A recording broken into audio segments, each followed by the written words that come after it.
श्री जगद्गुरु महाराज की जय। संत एकनाथ महाराज की जय। जगपाल गोपाल की जय। सिद्धेश्वर भगवान की जय। ओम नमः पार्वती पते हर महादेव।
तरी भेदभाव सहजची गेला, म्हणून द्वेषू केला दया पुरुषा. भगवान सिद्धेश्वराच्या श्रीमतीतून श्री रुक्मिणी पंडितांच्या चरणाजवळ बसून श्री सद्गुरु ज्ञानेश्वर महाराज, श्री जगद्गुरु तुकाराम महाराज, श्री संत एकनाथ महाराज यांच्या चरण सानिध्यामध्ये आपण सर्वजण मिळून महाग्रंथराज ज्ञानेश्वरीच्या 12व्या अध्यायाच्या 191 ओळीचा आपण विचार करतो आहोत. आपणची विश्व ज्याला व्यापक ज्ञान झालेलं आहे, म्हणजे व्यापक बोधावे दिलेलं आहे, म्हणजे त्याला यथार्थ कळाले ब्रह्मस्वरूप किंवा मी ब्रह्मा या ज्याला यथार्थ कळालेलं आहे. तर ब्रह्म तर व्यापक आहे, खाली हा सर्वगत सर्वव्यापक, सर्वगत व्यापक सर्वगत हा तो मुख्यत्वे सिद्धांत.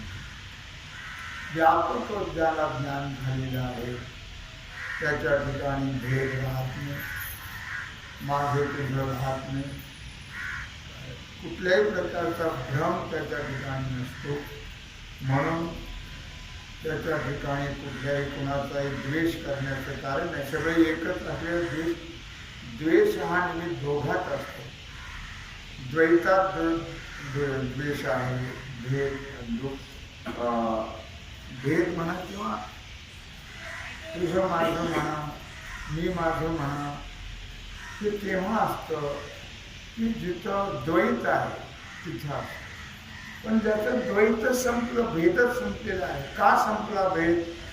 तर तो विश्वरूप झालेला आहे, एकत्वाचं त्याला ज्ञान झालेलं आहे. आणि म्हणून द्वेषू ठेला तया पुरुषा असा आपण या ओळीचा विचार करतो आहोत. एक आपणापैची पै तैसे देखती विश्व तैसे.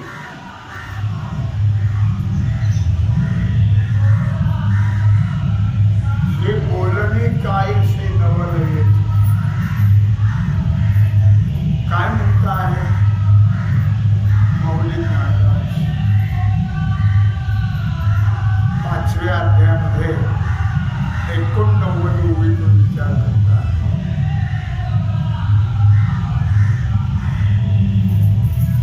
एक आपणापैची पै तैसे ते देखती विश्व तैसे. हे सर्व विश्व मी आहे असं कळणं, असा निश्चय होणं, असं पडणं, त्याला म्हणतात बोध, त्याला म्हणतात ज्ञान,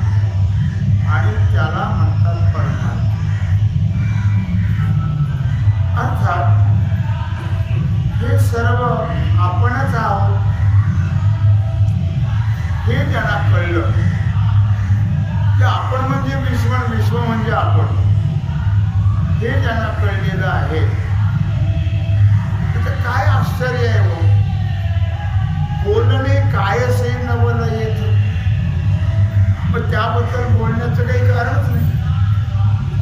तर बोलणं सुद्धा द्वैतात आहे, भेदात आहे. ऐक्यामध्ये, एकत्वामध्ये बोलणं नाही आहे. जसं पाणी बोलतही नाही आणि बोलूही देत नाही. बोलत तर नाही आणि बोलूही देत नाही. एक मनुष्य असा प्रवासी होता, आपल्याला कल्पना नाही त्याची. आणि तो प्रवासी एका विहिरीवर स्नानाला गेला. स्नानाला गेल्यानंतर स्नान करून वरती आला आणि कपडे घालत असताना त्याची हिऱ्याची अंगठी त्या विहिरीत पडली. हिऱ्याची अंगठी मोठी भारी.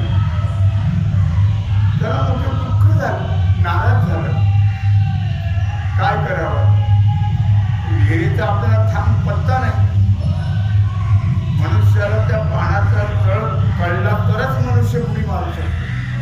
तो खाली कसा आहे, काय आहे हे जर कळलं नाही तर पाण्यात तो उडी मारू शकत नाही. पोहणारा होता हे खरं आहे, पण त्या पाण्याचा थांब पत्ता नसल्यामुळे त्याला वाटलं आमची येईल. एवढ्या तिथे गुरे राखणारा मुलगा कसं काय पाहुणं, तुम्ही फार नाराज दिसता.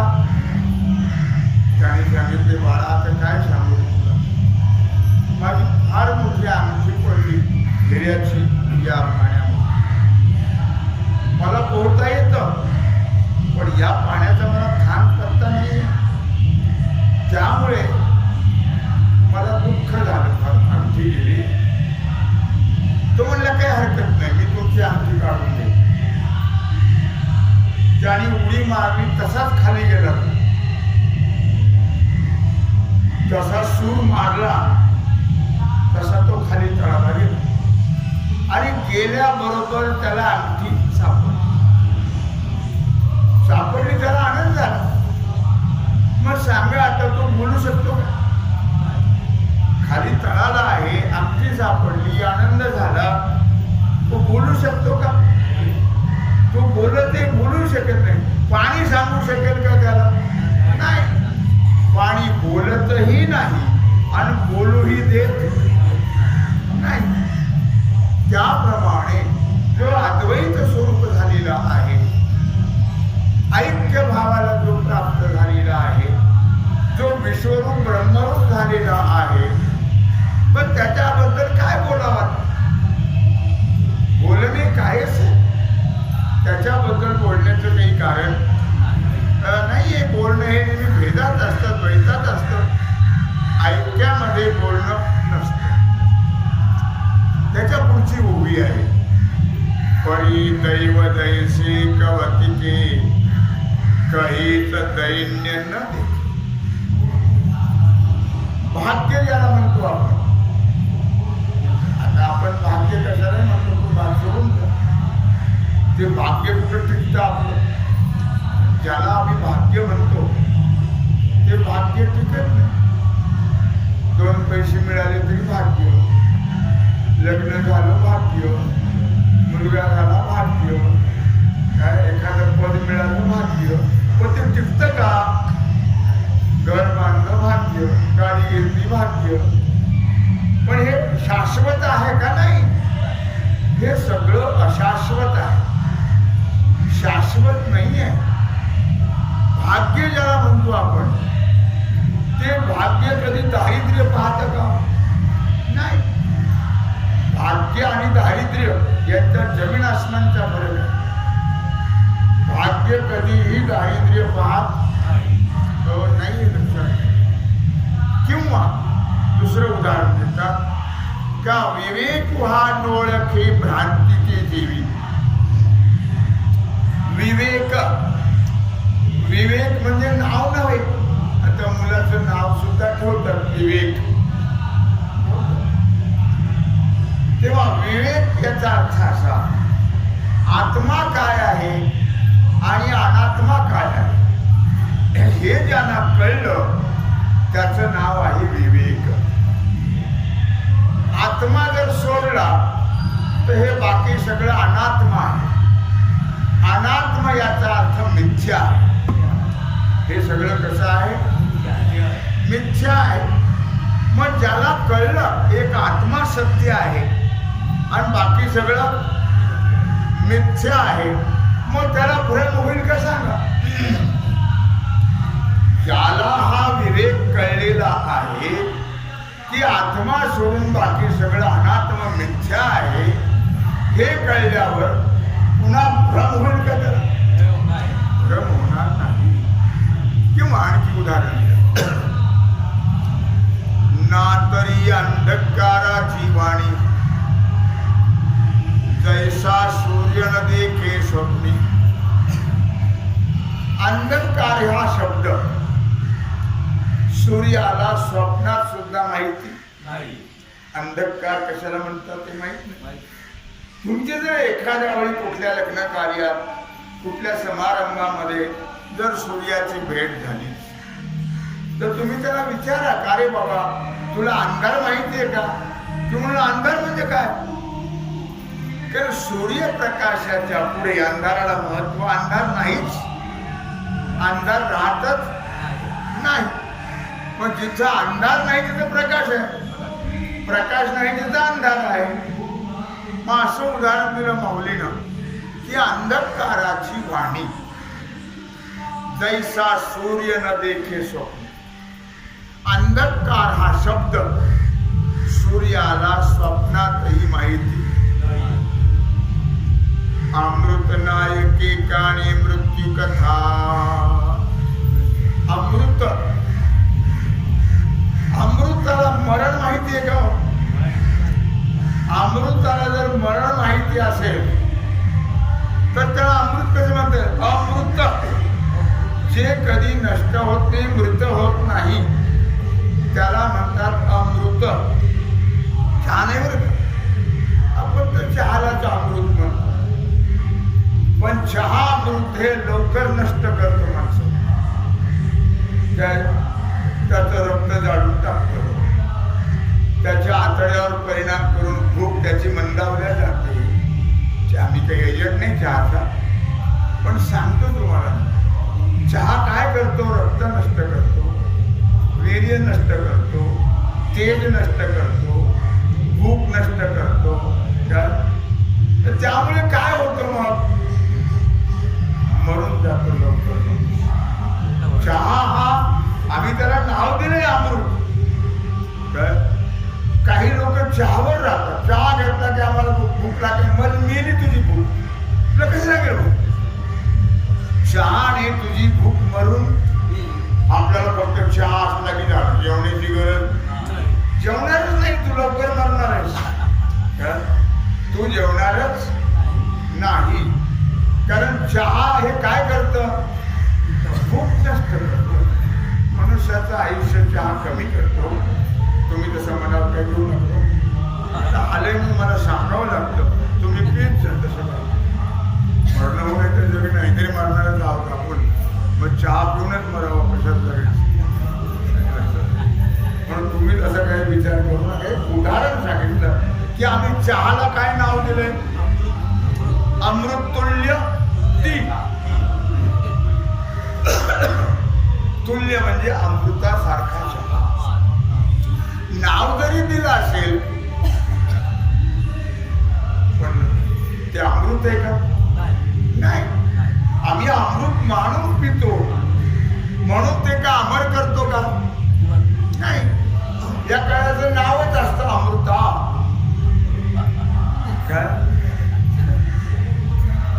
एक असा भक्त होता, मला माहिती ती कथा, नवीन लोक करता सांगतो. एक भक्त होता, तो आपल्या गुरुजीकडे गेला. म्हणले गुरुजी, म्हणले काय बाबा माझं नाव असं वाईट का ठेवलं? म्हणले काय नाव आहे तुझं? ठणठण पाल. काय नाव होतं त्याचं? ठणठण पाल. ते म्हणजे सांगतो तुला, मी जरा विचार करून. बागेतली फुलं आहे, आता तिथून बाग होती 1 किलोमीटर,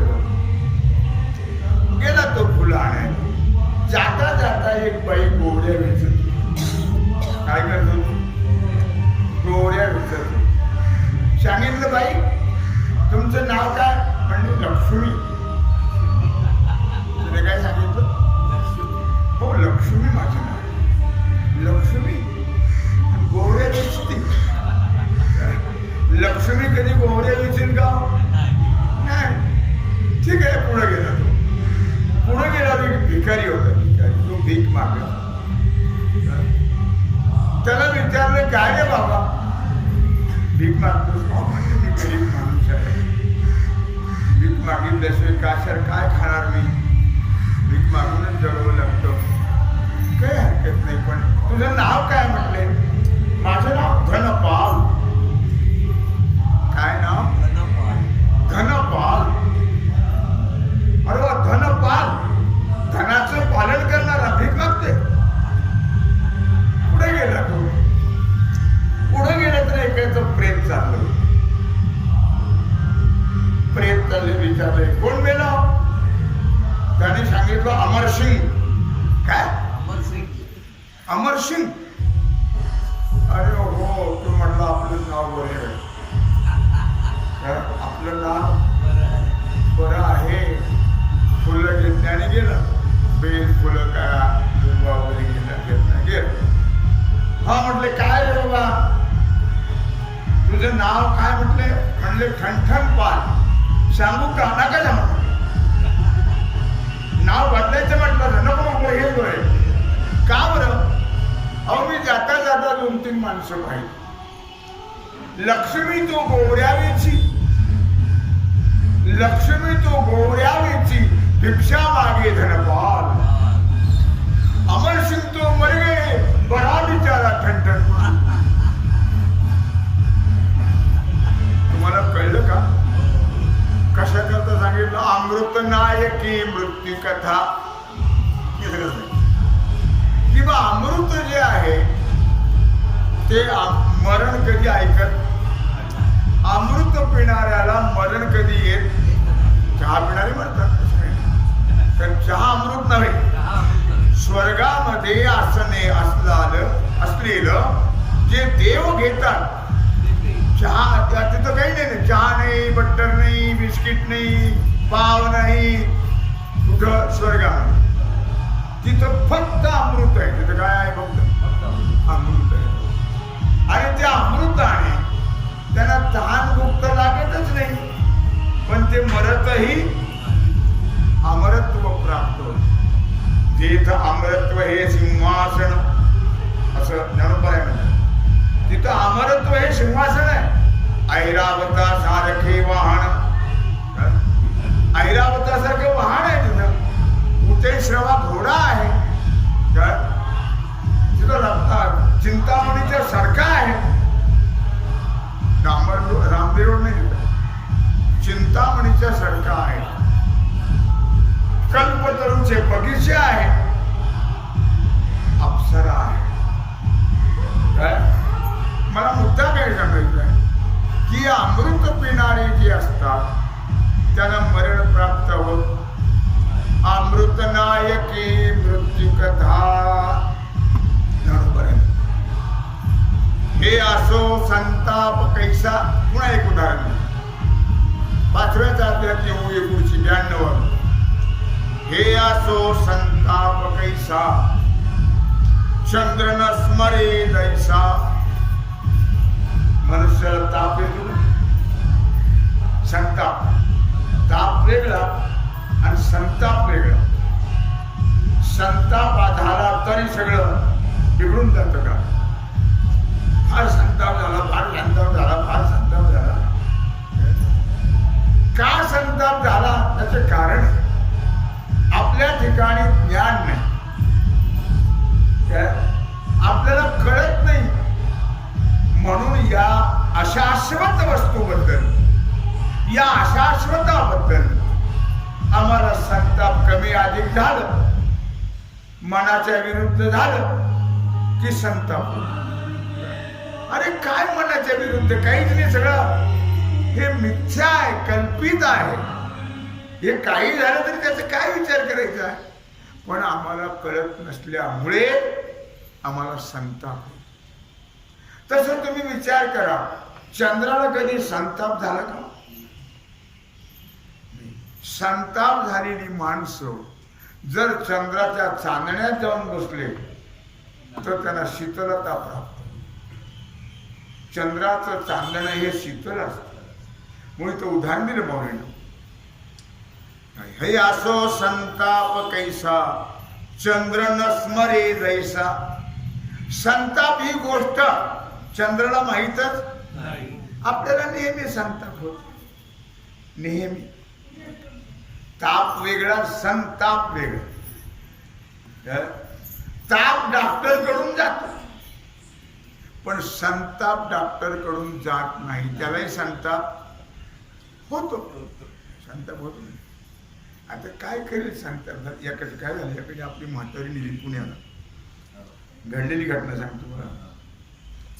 आता पुण्याला नेल्यानंतर तिथं डॉक्टरला दाखल म्हणले काही उपयोग होणार नाही, म्हातारी लवकरच जाईल, तुम्ही घरी घेऊन जा. त्याने ती पुन्हा परत तिथून आली आणि ते शिरूर जवळ आला. शिरूर जवळ आले की ती म्हातारी गेली. हे कळलं तर लक्षात आलं, आई तर गेली, ठीक आहे. मग त्याने चमत्कारिक माणूस हुशार, त्याने नेलं त्या नोबेलला नेलं. त्या म्हातारी नेल्यानंतर डॉक्टरने सांगितलं काही हरकत नाही. मग म्हातारीला सलाईनवर ठेवलं. आणखी काय काय करायचं ते केलं. ते व्हेंटिलेटरवरही ठेवलं. काय इंजेक्शन आहे सुरू केले. त्याला माहीत कळलं नाही डॉक्टर. सामान्य माणसाला कळलं तर डॉक्टरचं मला माहिती नाव, मी नाव तुम्हाला सांगत नाही. झालं अशा प्रकारे 2 दिवस झाले. तिसरा दिवस उजाडला. कसं काय त्याने विचारलं. माझी आई कशी हो? थांबायला सुधरेल.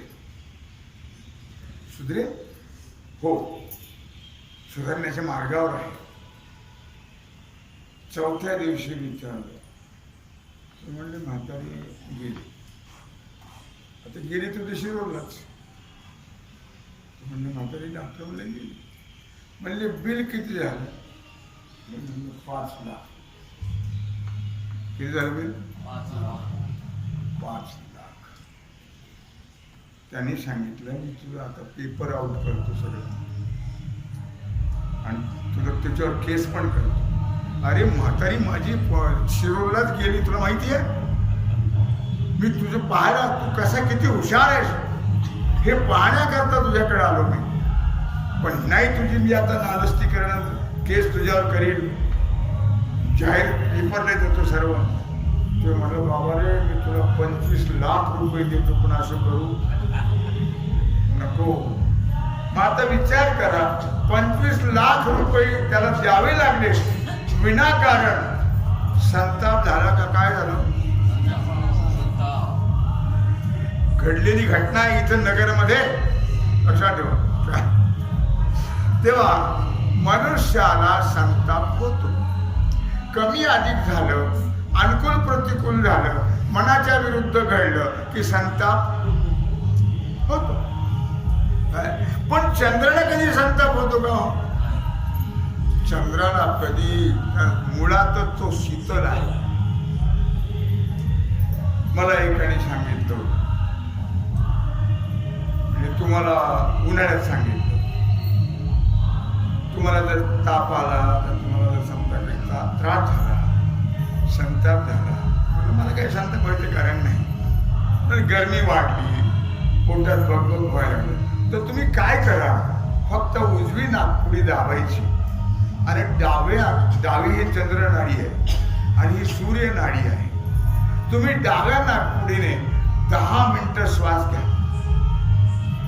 रोज 10 मिनिटं 15 मिनिटं तुम्हाला शीतलता प्राप्त, तुमच्या ठिकाणी असणारी सगळ्यांनी केलं होतं, तुमच्या ठिकाणी असणारी जी उष्णता आहे ती उष्णता निघून जाईल. तुम्हाला शीतलता प्राप्त, समाधान, शांती प्राप्त होईल. बघबघ होणार नाही काही. ज्याला असा त्रास होतो त्याने दररोज 10 मिनिटं 15 मिनिटं ही नाकपुडी दाबायची आणि डाव्या नाकपुडीने श्वासोश्वास घ्यायचा. एक 10-15 मिनिटं. काय परिणाम होतो मला 8 दिवसांनी सांगा. मी कशाला सांगितलंय? संताप विचार करण्यासारखी गोष्ट आहे. व चंद्राला कधी माणसाला होतो संताप. संसारात नेहमी संताप होतो. कमी अधिक कमी अधिक कमी अधिक, अनुकूल प्रतिकूल कळत नाही ना आपल्याला. हे अनुकूल प्रतिकूल का होतं हे कळत नाही आपल्याला. कशामुळं होतं आपण ते मनावर घेतो. पुढं सांगतो मी तुम्हाला आणखी का. चंद्राला जसा संताप कधी झालेला, त्याच्या मनाच्या विरुद्ध कधी घडत, कारण त्याचा स्वभाव शीतल आहे. म्हणून मनुष्याला जर संताप झाला तर हे करत नाही. म्हणजे तुम्हाला शीतलता प्राप्त होईल. आणि लक्षामध्ये अगदी खरी गोष्ट आहे बरं काही.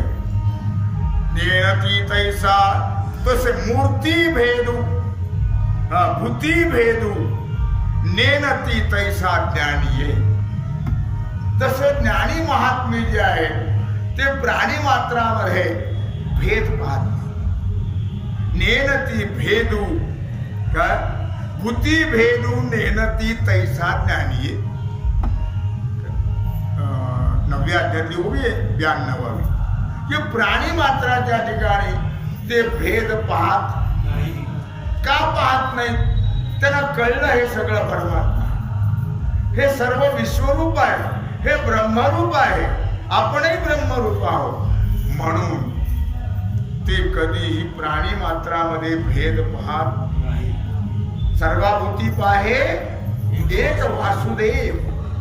म्हणून त्यांच्या ठिकाणी ज्ञानी महात्मे जे आहेत त्याला कळलेलं आहे ते कधीही प्राणी मात्रामध्ये उंच नीच हलकं भारी काय कधीच जात कुळ धर्म गोत्र हे कधीही ज्ञानी महात्मे पाहत. तुम्हाला माऊली ज्ञानराजाचं उदाहरण तर नेहमी सांगतो का. ज्ञानाला हे कळलेलं असतं ना, किंवा हे सर्व एक आहे. कृपाळू उदार माझा फार आवडता अभंग आहे. कृपाळू उदार माझा ज्ञानेश्वर, कृपाळू उदार माझा ज्ञानेश्वर. तया नमस्कार वारंवार वारंवार. तया नमस्कार वारंवार वारंवार. न पाहयाती कुळाचा विचार. ज्ञानी महात्मा भेद पाहत न पाहयाती कुळाचा विचार. भक्त करुणा कर ज्ञानाबाई. भक्त करुणा कर ज्ञानाबाई.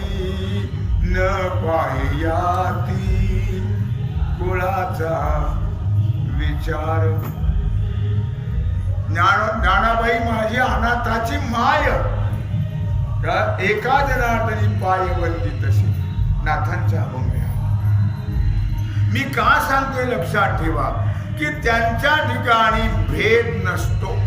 कुणाच्या? ज्ञानाच्या ठिकाणी भेद नसतो. का? त्यांना एक कळलं.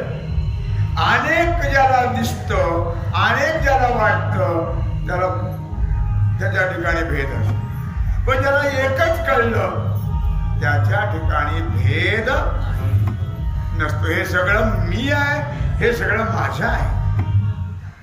त्याचं नाव संत, त्याचं नाव महात्मा, त्याचं नाव ज्ञानी, त्याचं नाव भक्त. म्हणून असो भेटे विशेषी आपण पया सारिखे. जो चराचर देखे अखंडित. स्टेजवर पुरतं ना बा, स्टेजवर ती ऐक्याच्या गप्पा मारतात. स्टेजवर अरे आपल्याला काय ब्रह्मज्ञानाचा अभ्यास केला, ऐक्याच्या गप्पा मारतात आणि खाली उतरला की विषमतेला खतमाती घालतात. विषमतेला आलं लक्षामध्ये. म्हणून म्हटलं या ठिकाणी की म्हणून असो विशेषे आपण पया सारिखे जो चराचर देखे अखंडित. ज्ञानेश्वरीतच उभी पण 6व्या अध्यायातली 404. म्हणून असो एक विशेष काय सांगू, आपण पया सारिखे हे चराचर विश्व महात्मा आपल्यासारखं आपणच आहोत. सगळं हे सर्व मीच आहे असं जो पाहतो अखंडित. अखंड नुसतं भाषण देण्यापुरतं नव्हे, त्यांना अखंड अद्वैत बोधावरती गेलेले असतात. सुख दुःखादी वर्मे का शुभाशुभ कर्मे. सुख दुःख शुभाशुभ पाप पुण्य हे कोणाचे धर्म आहे तो?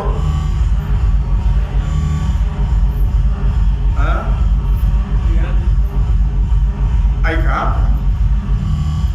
सुख दुःखादी वर्मे का शुभाशुभ कर्मे दोन्ही ऐसी मनोधर्मे नेण्याची जो. हे सगळे मनाचे धर्म आहेत. सुख असेल, दुःख असेल, शुभ असेल, अशुभ असेल, पाप असेल, पुण्य असेल, हे कोणाचे धर्म आहेत? मनाचे धर्म आहेत. सुख मानणं, दुःख मानणं हे मनाचे धर्म आहेत. ते सुख नसतं, दुःखही नसतं. पण मनुष्याला मी मग सांगितलं तुम्हाला, आपल्या विरुद्ध घडलं की दुःख होतं. पण याला घडलं का बाकीच्याला घडलं? घरातल्या माणसाला फक्त यालाच का? याने मांडलं, याने मनाने मांडलं म्हणून त्याला दुःख. त्याबद्दल एक दुसऱ्याला सुख होतं, पण त्याने त्याला ते अनुकूल वाटलं म्हणून त्याला ते कारल्याची भाजी घ्या. कारल्याची भाजी सर्वांना आवडते का? काही लोकांना कारल्याची भाजी पाहिल्याबरोबर कपाळावर आड्या पडतात आणि काहीला खूपच आवडते. कारल्याची भाजी फार चांगली, रक्त शुद्ध करणारी आहे, रक्त वाढवणारी आहे, डायबिटीस घालवणारी आहे, रोग घालवणारी आहे. काय पण काही लोकांना ते आवडतच नाही, कडू म्हणून. आणि काही लोकांना खूप आवडते. मग ज्याला आवडते त्याला अनुकूल, त्याला झालं सुख. आणि ज्याला आवडत नाही त्याला प्रतिकूल, त्याला झालं दुःख. मग हे सुख दुःख जे आहे हे मनाचे धर्म आहेत का शास्त्राचे? मनाचे. इथं स्पष्ट दिले मौलीने. सुख दुःखादी वर्मे का शुभाशुभ कर्मे. चांगलं वाईट आम्ही ठरवतो का? मन ठरवतं का चांगलं वाईट आहे? मन ठरवतं. चांगलं वाईट काहीच नाही आहे. चांगलं नाही वाईटही, पण जे महात्मे याच्या पलीकडे गेले त्याला हे कळत. चांगलंही नाही आणि वाईटही नाही. मग चांगलं आणि वाईट हे कोणाचे धर्म आहेत? मनाचे. शुभ अशुभ मनच ठरवतं हे अशुभ आहे, मनच ठरवतं हे शुभ आहे. दोन्ही ऐसी मनोधर्मी हे कोणाचे धर्म आहेत? मनाचे. ते नेण्याचे ज्ञानी. पण ज्ञानी महात्माला सुखही नाही दुःखही नाही, सगळं समान आहे. सुख दुःख समान सकळ जीवांचा कृपाळ. ज्ञानाचा ज्याला सुखदुःख समान आहे तो सर्व जीवांचा कृपाळू आहे. सर्व जीवावर तो कृपा करतो. सुखदुःख समान सकळ जीवांचा कृपाळ. ज्ञानाचा उद्बोध भक्तिप्रेमाचा कल्लोळ. धन्य जगी तोची एक हरिरंगी नाचे. रामकृष्ण वासुदेव सत्यात स्मरे वाचे. सदा सदा मला वाटतं सत्य.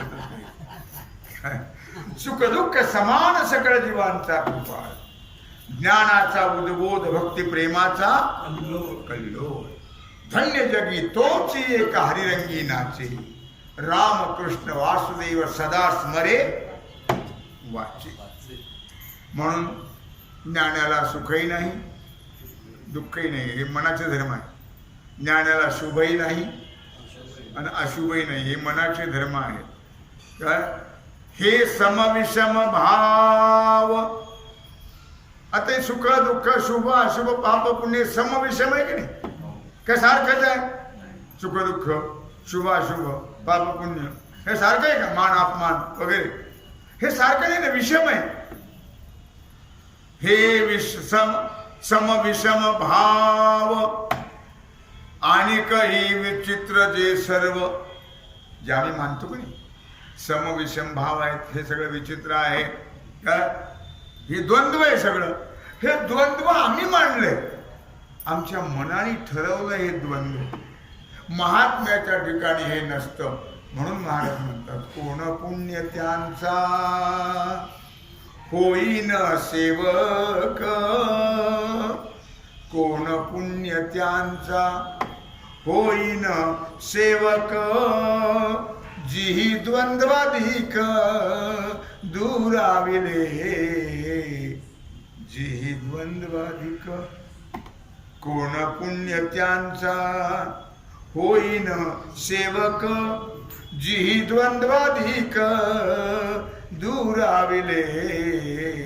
जिही द्वंद्वाधिक. त्याला सुख नाही दुःख नाही पाप नाही पुण्य नाही शुभ नाही अशुभ नाही मान नाही अपमान नाही काहीच ज्याला नाही त्याला म्हणावं द्वंद्वातीत. हे द्वंद्व महात्म्याच्या ज्ञानाच्या ठिकाणी नसतात.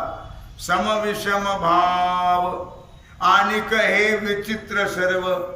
हे त्याला सगळं विचित्र चित्र विचित्र दिसतं का देव दिसतो? देव दिसतो. हे आम्हाला दिसतं विचित्र. काही वस्तू पाहायला की बरं वाटतं, काही पाहायला की चांगलं वाटत नाहीये. हे आम्हाला वाटतं तसं, ज्ञानाला वाटत नाही. लक्षात ठेव. हे मानी जैसी अवयव आपुले होती. विचार करा तुम्ही, आपले जे अवयव आहेत काही पवित्र आहेत काही अपवित्र आहेत. आपण मानतो ते का आपले अवयव आहेत का? डावा हात साफसफाई करण्याचं काम करतो का नाही करतो? म्हणून कोणी बाहेर खोंतीला अडकून ठेवला का? नाही. डावा हात नाही का? आपले अवयव आहेत. तो तिथं विषमता मानत ओ नाही आहे. लक्षात ठेवा काय म्हटलं त्याने.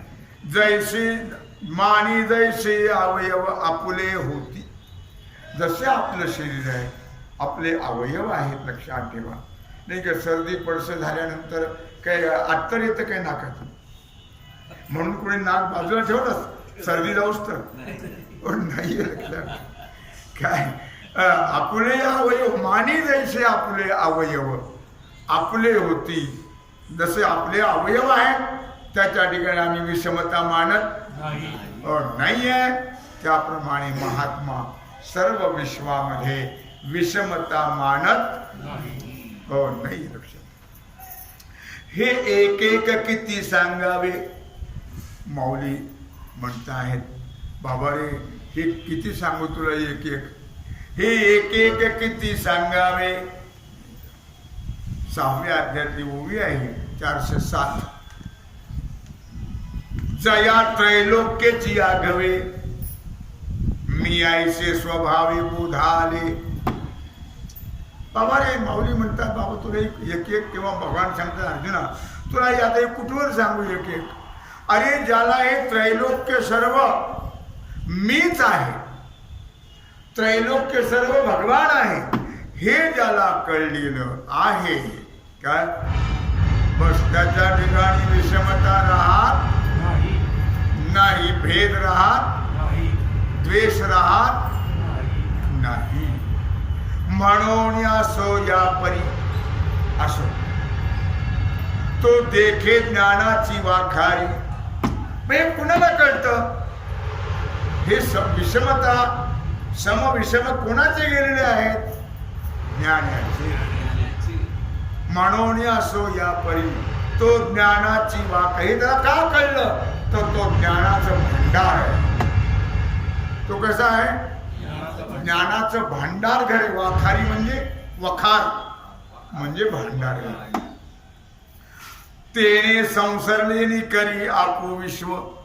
आणि त्या ज्ञानामुळे तो सर्व जग आत्मस्वरूपच मानतो.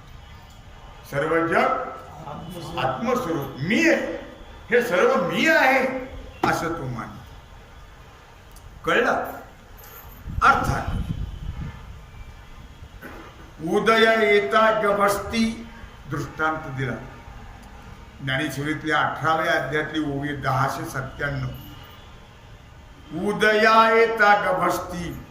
क्रमांक मागे पुढे होईल एखाद्या अक्षराने, कारण काही ज्ञानेश्वरीत क्रमांक मागे पुढे झाले. हो. उदया येता गभस्ती नाना नक्षत्र व्यक्ती.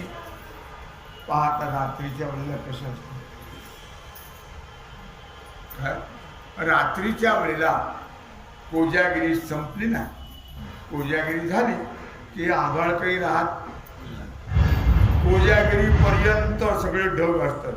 कोजागिरी उजडली कुठे जातात, मग जिकडे तिकडे चांदणे दिसत, खूप तारे दिसतात, चमचमाट दिसतो. पण कुठपर्यंत, उदया येता गभस्ती. गभस्ती म्हणजे सूर्य. सूर्य उदयाला आला की हे सगळं झगझमाट झमझमाट रात्री जसं दिसतं तसं सूर्य उदयाला आल्यावर दिसतं का. हरविजती दीप्ती. हे सगळ्यांचं तेज सूर्य हरण करून घेतो काय. तेवी उठती, त्याप्रमाणे या दृष्टांताप्रमाणे तेवी उठती आत्मप्रथा. ते भूतभेद व्यवस्था मोडीत पार्थावास पाहे तो. मग विचार करण्यासारखी गोष्ट आहे.